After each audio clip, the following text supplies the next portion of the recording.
Hands Off My Podcast is a proud member of Darkcast Network, where the light shines brightest on our indie podcasts. Hola, my beautiful humans. This is Jasmine Castillo. And this is MW. Bringing awareness of murdered and missing Indigenous women, girls, two-spirits, the LGBTQ community, Asian American, Native Hawaiian, Pacific Islander, Black Indigenous people of color. These are their stories. So, welcome to Hands Off My Podcast.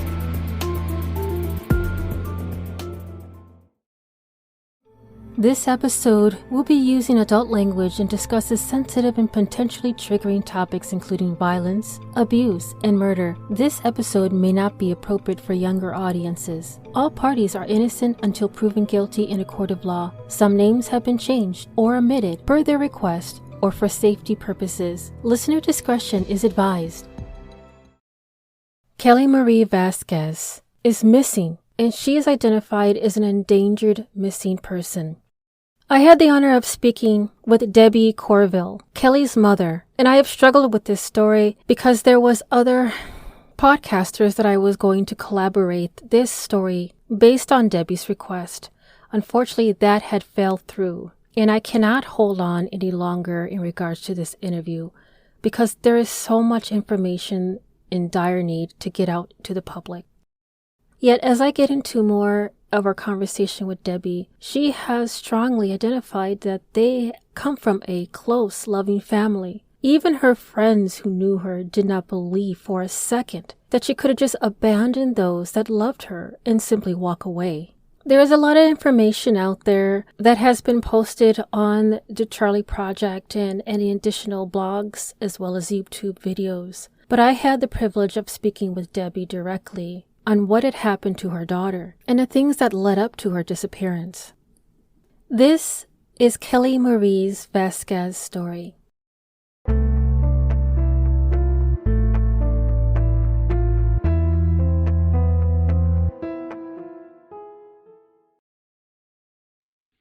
Hi, Jasmine. How are you doing? Oh, pretty good. How are you today? I'm doing great, and I just want to say thank you for doing this podcast. It's we really appreciate it. Oh no, thank you. And excuse the background noises. I have chickens. Oh no, that's okay. I live in Texas, so that's pretty common. So. Oh yeah, yep, exactly. I was looking at Kelly Marie, and it's Vazquez, right? Vazquez, yes, and okay. you know, yeah, that it's spelled with a Z. A lot of people mix it up and spell it with an S, but yes, it's Vazquez.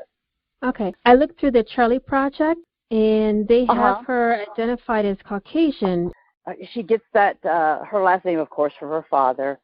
Their grandfather is actually the adoptive dad to her father, so she's really she is Caucasian. Oh, and okay. She just carries that last name, yeah. Oh, okay. Yeah, I was like, oh, we have another Latina, so. I know. And yeah, exactly. But, yeah, I remember when I first met her dad, I was like, what last name? And he's just, you know, got blonde hair and white, you know. And, yeah, his dad is their adoptive dad. So that's where the last name comes in. Her grandfather is the adoptive dad. Got it. Okay. And he's from Puerto Rico. But that is their dad. He's had him for their whole lives. So, you know. Yeah, tell me a little bit about the background on that. When Kelly's grandmother met Kelly's grandfather, she had her 3 boys, which one was Kelly's dad, when they were very young. So Kelly's grandfather became the stepfather, but he also legally adopted them. Does that make sense now? Yes. And that's why they took his last name on, yeah. Okay. All right, now we're putting the pieces together. I'm like, my brain cells are dwindling as we speak, and you're giving me a math calculations too late in the day. I know. Exactly. I mean, sometimes it's like, wait, what? I know. I'm right there with you. But I'm sorry. It's just that's where the last name comes from. No worries. Okay. All right. Now that we got that straightened out. But let me just say this. I will say this just for the record. I am so happy that you're an advocate for the LGBTQ community. That is a wonderful thing. Yes, thank you. I've got a child that is part of that community, and I totally support them 100%. And I'm glad you do. That's great. Oh, yeah, thank you. Yeah, I am also part of the Rainbow Mafia as well. So, awesome. Yeah. So that's why I was thinking, I like, love it. I am not only am I a supporter and advocate, I am also part of the community. Well, I'm 53, and I can tell you, back when I was, back in the 80s, 90s, people were just, it was horrible for them to come out, and things weren't very friendly back then. And I'm so glad things have changed. Yeah. Oh, yeah. Gradually but surely. That's the thing. Mm-hmm. She was the most loyal person I've ever known. She would do anything for anyone. So she valued loyalty and relationships. Kelly was she was everyone's friend. She is, like I said, very loyal. She's kind of, when you first get to know her, it's kind of hard because she had a little wall up. If she was your friend, then she had your back forever. And I can't stress that enough about the loyalty. More than, like I said, I've seen on anyone. She would defend you till the bitter end, anybody that was in her circle. But if you talked about, she was into she loved music and art. Well, yeah, what type of music does she like? Oh, she likes to listen to rap, but she listened to a lot of different types of music, but she loved her rap, loved it. And she even wrote lyrics. Nice. Oh, so she was poetry, into poetry. And poetry. Yes. Okay. Yes, I wouldn't say she was an extrovert. She was more or less more reserved than I am. I'm pretty much like out there and people person and talking, but she had everyone's back. If Kelly Marie was brought up a particular way, because even though my dad is Black, my mother is Mexican, there's a lot of conflict or discussion about what race do you claim, and I'm like, well, I claimed Latina because I was raised that way. My father was not in the picture. So would Kelly Marie be kind of like that, similar, where she was raised in a Latina environment, like the traditional, like traditions and? Well, kind of both, because her biological grandmother is German, and they're still living. The grandmother and grandfather are still together, and he's Puerto Rican, so she had a mixture of both. Right. So I would say both. Yeah. That's pretty cool. And even Kelly's dad, he left Germany at the age of 6, so he doesn't have a broad vocabulary like her grandmother does. She had a full circle, of different traditions and cultures, I guess you could say. I hate to put labels on people because technically we're all human beings, and we are all. That's right. This is the human experience. It doesn't matter what you were born into at all. Right. So I know that's it does in a sense of what you're used to in traditions and things, but that's about it. Yeah, even though it's a little contradicting that I explain it that way, because my podcast is specifically for bringing awareness to the people of color communities, because there's lack of that in the industry. Oh gosh, and I want to be the voice of that. So people are like, well, how dare you? I'm like, no, I'm not really trying to be that way. I want to bring a voice to that, because there's minuscule because it's such a lack of. We're really close. We've been really helping each other hand in hand. Kaya Taylor's family. Kaya Taylor is she went missing over 2 years ago, and she's mixed. She's Black and white. Sister and Kelly's family, we've been working with them. She is amazing, and it is horrible, the lack of support for people of color. It's outrageous. Yeah. And I'm glad that you do that. Yeah, thank you. Yeah, I appreciate that. Yeah. I do it for them, even though I literally have 3 other jobs. Oh my God. I prefer to use my time on something that would be beneficial for someone else, even though and bless you for that. I'm exhausted. I know you are, and I can't thank you enough for doing that. It has been a year and 7 months, coming up on the 21st of this month, that Kelly Marie Vazquez has gone missing. And this story has very suspicious circumstances. It has been hard to sort from the dark circumstances of this time. And how can this be? Well, it's quite simple. People won't talk. In so many cases, people would rather keep some sort of twisted loyalty than make even an anonymous call. And in equal a number of similar cases, the cops know who did it, but there is so many gaps of information in the details. I mean, I've seen what they've done with Kelly. It's like, oh, she was doing drugs and she was doing drugs. That's a story. She was in and out of doing drugs. She would get clean. Mm-hmm. Then she'd have a setback in life. The last setback was when she lost her job as a waitress. She had a knee injury, and she was working at the Landing in Valrico, Florida. She had a knee injury. I'm here to attest it because she called me and told me, and she went to the doctor, got help, and then she had a doctor's note. Well, they fired her anyway. It was just horrible. So that really set her back, and she started using again. I'm not using that as an excuse, but that was something that she really couldn't get over. So she started using drugs again, and it was meth. And I'm thinking some heroin. After she went missing, we found out that heroin may have been involved too. But she hadn't been into the drug world for long at all, maybe a year, off and on. So I just wanted to put that out there, because that is a factor, especially with the two people that she was last seen with. It helps in a way knowing where to look, but that doesn't mean that you're supposed to stop looking because of their high risk. Right. And they do. I'm sorry. They do. They're very prejudiced. They do put those types of cases on the back burner. They do not take them seriously. We have been victims of that too. I mean, it's really sad. More or less been in a roundabout way have been told, well, Kelly was doing this on her own free will, and so it's like, oh, okay. That was one of the things that I mentioned on one of the previous episodes is law enforcement seems to have this picky, choosy kind of feel. Yeah, with no problem. Yes. She's clean record. She's in high class income family, well-to-do, right, and all this crap that they like to throw as an excuse that this has more value than one life versus another. And I think that's just BS. So it's the total opposite. Those individuals, everyone needs help, but those individuals they don't require as much help as others, and they put them first. Now, listen, don't get me wrong.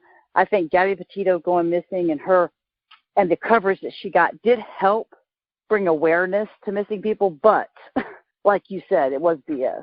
Piggy choosy. I'm a humanist, so I'm just like, I don't care if you're hurting Exactly. Thank you. I like that term.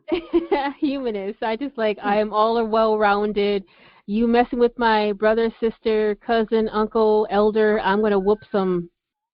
And you know what? I'm glad you said that. That was Kelly's personality. That is exactly how she was. It didn't matter, So what is a particular time you can recall Kelly Marie was especially joyful? Was there a situation in her life that gave her joy? Many. Just any time she spent time with family. She was always going with cousins. She loved being here and being out in the outdoors, loved being outside. As she got older, though, as a child she was very happy. But as she got older, that's, boys started coming into the picture, and, she had her share of issues. Self-esteem was one of them. We worked on that all the time. I want to mention one thing here. She was in Florida. I'm from Florida, by the way, but I live in Oregon. She was living in Florida trying to complete her schooling, and she was staying with her grandmother. So I wanted to get that out there. I didn't want people thinking like, whoa, why wasn't she with the mom? All her family was there. We talked for 3 hours at least a day on the phone. We were extremely close, and she actually had plans to come fly here and stay with me, but that was right before she went missing. So she had her bags packed and everything. I've got 3 of her siblings here. They're her half siblings. It's just taking a toll on everybody. Anytime she was with family, but I could think of so many times when she was a child, but it just seemed like she was pushing through issues as an adult that we were trying to get her help with. That's something that everyone, there's different levels of our lives that we've gone through these obstacles. My son, who was also homeless, went through the meth moments and stuff like that. He wouldn't. I think he was doing it for about 2 years, and now he's with me. If I didn't find him a few years ago, I don't know where he would have been. I mean, right now he's 26 years old. Oh my God! So I know it's wonderful. Like everything that you've talked about. It hits so close to home. I have 3 boys, and I myself. Oh, do you? Oh, that's awesome. I've got 4 girls. 4 girls. Oh, so, bless your heart. Well, I'm sorry, Charlie. I'm sorry, Charlie. My non-binary is they them. So I want to clarify that. But yes. Yeah, bless your heart on the girls, because I'm like, if I ever had a replica of myself. You would be like, oh. Oh God, what did I get myself into? That is almost exactly what Kelly said. You know, she says, if I ever have a child, if it's a girl, I hope if she's anything like me, I don't know if I can handle that. Yeah. She said the same thing. And she wanted a family. She did want a family badly. All she really wanted is a relationship, a relationship with someone in the family. But unfortunately, she was trying to find those in the worst places you can, with horrible individuals. So. Yeah. So how did that start off? I mean, you said that she is always in constant connection with you. You've talked with you. You always find time to talk with each other daily. When did you start seeing the signs of something that was starting to be worrisome in her behavior? She broke up with. It was actually more like the last 3 months. She had broken up with a long-term boyfriend who wasn't the best person. I was very happy for that. And after that, it was very shortly after that, she started hanging out with her ex-boyfriend's friends who they're addicts and they're dealers. And that's okay, but they were just not good. They're not good people at all. These actually are the 2 people that she went missing with. That have just been making our lives a living hell, actually. They've been putting false stories out there. You would think that they would just actually be trying to help the situation, but they've actually been trying to taint the whole thing. I don't understand that at all. But we know that they're probably one or both of them are suspects in her going missing. So I guess she was hanging out with them for about 2 months before she went missing. And this guy, the main guy that was her ex's friend, well, they both were, the main guy that she was with, he's just a monster. Just take away the fact that we think he's a suspect. He's just a horrible person. Things that he's done, especially to women. He uses women in the sex industry. Let's just say that. So human trafficking in a sense. Or, selling videos and prostitution. Oh. Yeah. He's like 34 and he's grooming these girls at age 20 and using them. And he's done other, some sexual assault stuff, that people have come forward and said. It's just, bad egg. And plus he's got 17 felonies to his name. So you have that. Oh my gosh. And this person, of course, you said law enforcement has dropped the ball on these particular people. They're not even people of interest. They haven't been They haven't been interviewed or brought in. Oh, they've been interviewed, and they are people of interest. But they have not been brought in. They've been interviewed. But it's almost every time I speak to the detective, which is very rarely, I'm usually reaching out to him. It's almost as if he's on their side, defending them. And it infuriates me. In June, a person came forward with Vazquez 2 iPhones, one of which was an older model with no service, and the other of which she had been using at the time of her disappearance. The person who had them said that they got them after someone tried to sell the phones to the person's daughter. Both phones had been reset to factory settings, and the SIM card was missing from one of them. Neither of them could be activated because they had been reported as stolen. Jorg, Kelly's father, has reached out through TikTok and YouTube in regards to Kelly. I've come across a situation like this where the people of interest had some type of relationship or connection or relative in the law enforcement. Exactly that. But I do believe that there are CIs, there's confidential informants for law enforcement, and maybe this is why. Yeah. So they're giving themselves immunity on whatever they're doing. Yes. Even if there's losing a loss of lives is considered just a collateral damage in a sense. Right. Because they want their big drug bust to make the Hillsborough County Sheriff's Office look good, I guess. I don't know what they're doing. They want the big fish. Oh my God. And they just see it, like you said, as a collateral damage. He's been involved in so many shady things. Who knows what he's been involved with that we don't know about. So, and yes, Kelly did go off with this person, and she thought she actually thought that she wanted a relationship with this guy, just someone to. But he. Kelly was a passenger in a car. Last known location was Plant City Walmart to Keysville, Florida. Police have been unsuccessful in locating this black Chevy Malibu. I told her one of the last conversations we had, I said, Kelly, please listen to me. Get as far away from this guy as you can. I didn't even know about the other guy until she went missing. This guy, the main guy. But I said, please, they are nothing but trouble, and you are so much better than that. But I think that he was grooming her, and the drugs were a way of doing that. To dull her mind so that would coerce her even more and at ease around him. So then he would take the opportunity of manipulating.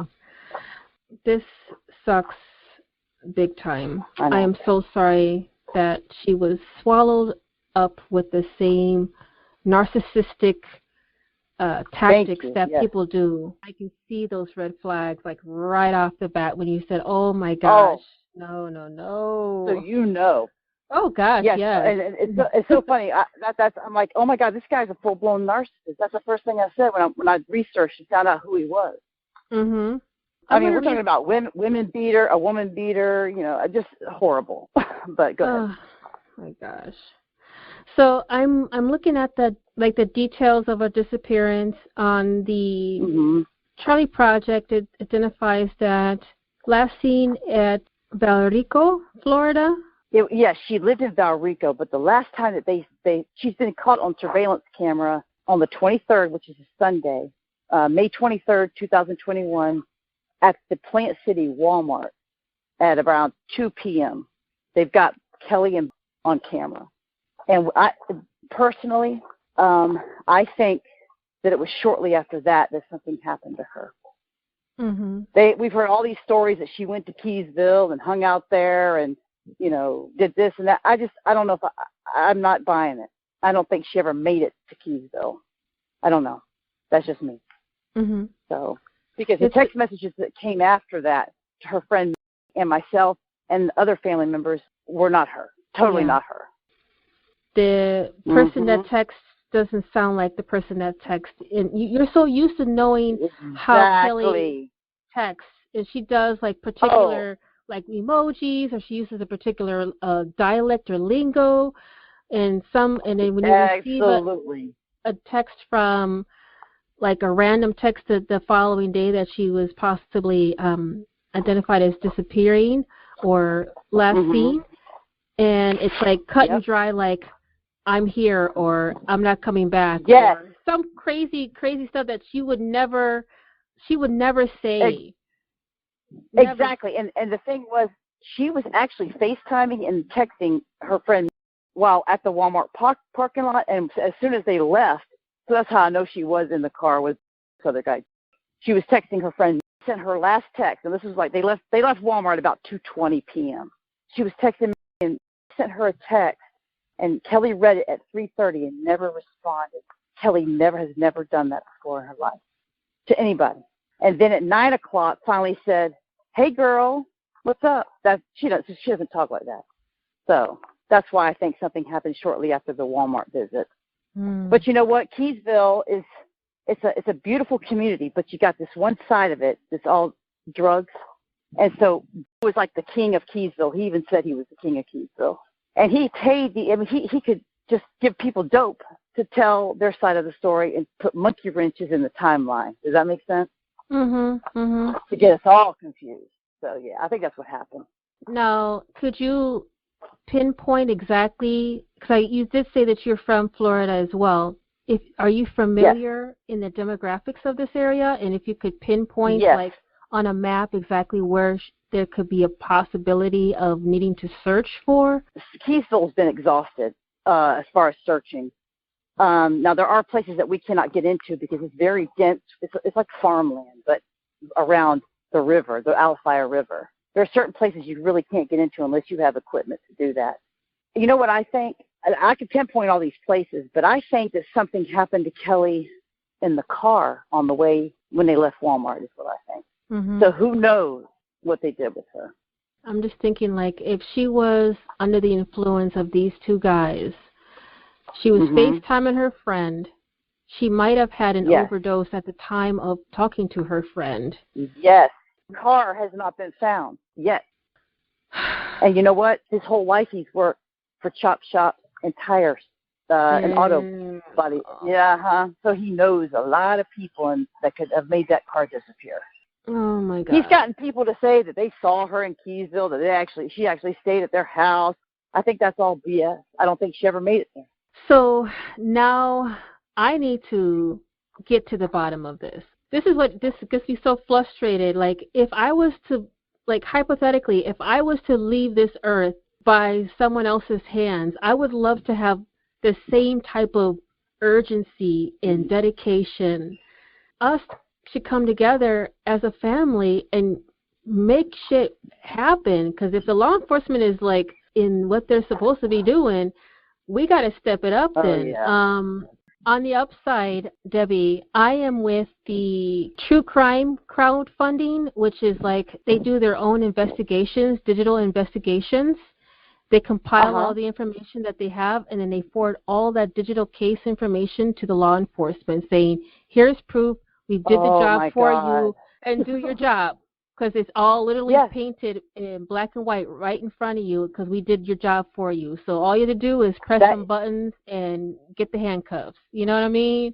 That is beautiful. And you know what? They don't want that kind of publicity. They don't want people. Too bad. Exactly. And but see, the thing is, that will make them get off their ass. It absolutely make them get off their ass. It's been a pleasure. I'm not sure if there's anything else you'd like me to. If there's anything you'd like me to share to the listeners. Absolutely. First of all, thank you so much for listening. And two, if anybody knows anything, please, I assure you, come forward and it will be kept totally confidential. I'll make sure of it. Yeah. I mean, even if they give it to me, I'll put my email out there. And I said, even if it's just Joe Schmo, it doesn't matter. I want this information. Any tips is better than nothing right now, and I will definitely put my email in the show notes, so y'all can reach out to me as well, and I will keep their information confidential if they want that upon request. So, yeah, we're gonna get shit done. I'm sorry. Girl, absolutely. We're gonna be a team of badasses. That is awesome. Oh, for sure. Thank you so much. Thank you, hon, so much.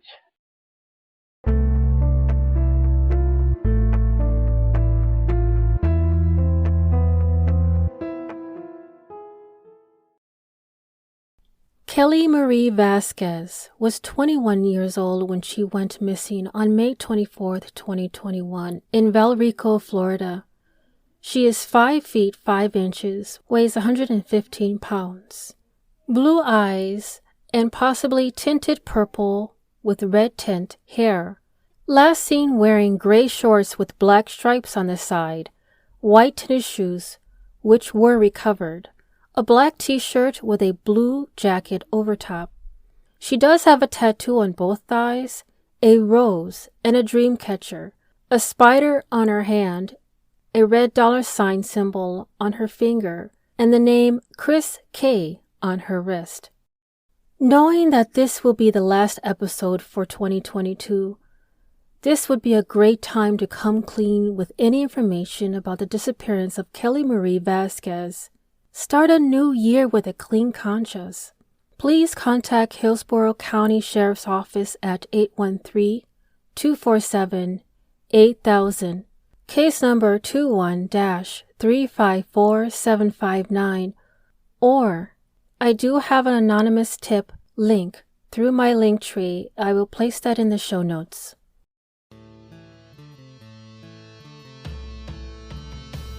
Thank you for listening to Hands Off My Podcast. If you are enjoying the podcast and you'd like to support the mission, I do have a Patreon membership that will help the cause and bring more detail on cases and stories from the people of color community. If you yourself has a lost loved one or a story suggestion, please don't hesitate to contact me at email handsoffmypodcast@gmail.com. And if you are only able to support in another way, please give this podcast a 5-star rating on Apple or Spotify and continue to listen to upcoming episodes every Thursday, wherever you listen to your podcast. Dios te bendiga.